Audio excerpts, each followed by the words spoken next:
It was enlightening, yet also heartbreaking.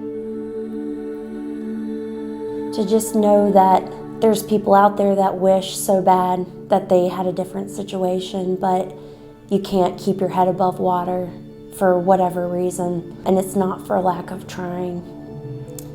And you feel almost like you're a second-rate citizen.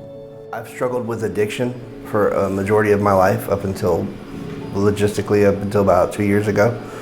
At that time I had burned all the bridges I could burn, and me and my wife separated and I just had nowhere else to go. I moved out here to Monroe and applied to get into the shelter. I didn't know about this program at all. She had talked to one of the guys that worked for Common Heart, and they had this program, and we had spoken about what I'm speaking to you about now, and she said this is the kind of program that is addressing those types of issues, and you'd be able to give back to the community that's been given to you, which I've addressed I want to do.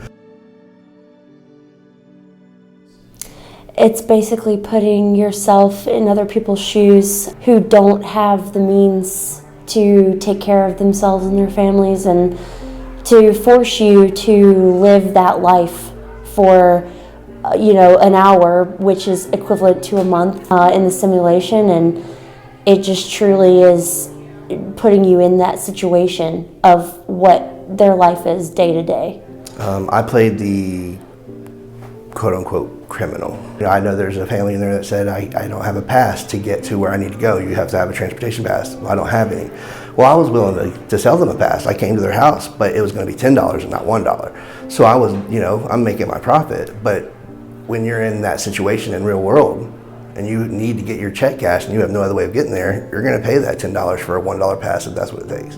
So the role I played was Whitney Wilscott. She's 9 years old and she was going to school. And so my grandfather couldn't navigate around due to mobility issues and diabetes. So anytime we needed something to get done in the family, while grandma was at work, I had to go with grandpa to go and take care of things. The week was over. My brother was in juvenile hall. We still hadn't gotten any food, and we hadn't really accomplished any of our bills. When you're asking for help, you feel like your pride is just completely squashed. When you actually have to approach the table and say, at the homeless shelter because you've been evicted. I'm a very prideful person, and so I know that when I had to do that, it absolutely crushed me. We lost our home in week 3. We're living in the homeless shelter and trying to figure out what we could do next. We're a household of 4, only one person could work, and we lost half of my grandfather's check to robbery. And I'm working. I'm going to work every single day. I'm working through the week. I'm, driving my car to work. I'm coming back. It was truly eye-opening to know that no matter how hard we tried, life kept getting in the way. If I wasn't able to pay for something that was a basic need of my daughter, it would make me feel like an awful person.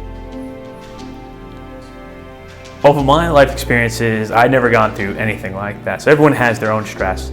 I think about as a 9-year-old, I didn't have any stress. As a 20-year-old, I didn't have any stress in college because I always had those opportunities.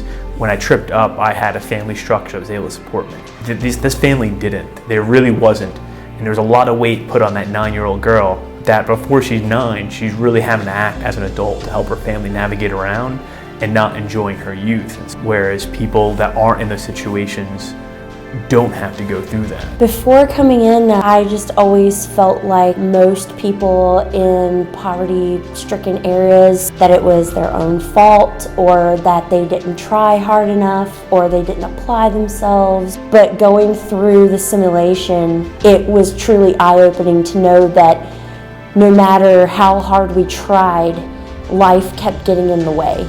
So I think it's a fact of ignorance with a lot of people too, where, we just think because we've just always had these things our whole lives, that it's available to everybody. And if you come to this, it'll truly show you what you're not seeing. I'd say for a few hours, put you in someone else's shoes and the struggles they're going through. And so before you automatically dismiss people or think they're lazy or ungrateful. And the simulation allows you to sit in their shoes and what they're dealing with and what they're stressing about and why they make some of the choices. It helps you understand like your neighbors in your community, people that you see each and every day, what they're going through. And then it makes you grateful for what you have. And that kind of grateful, it'll help you think about helping people more.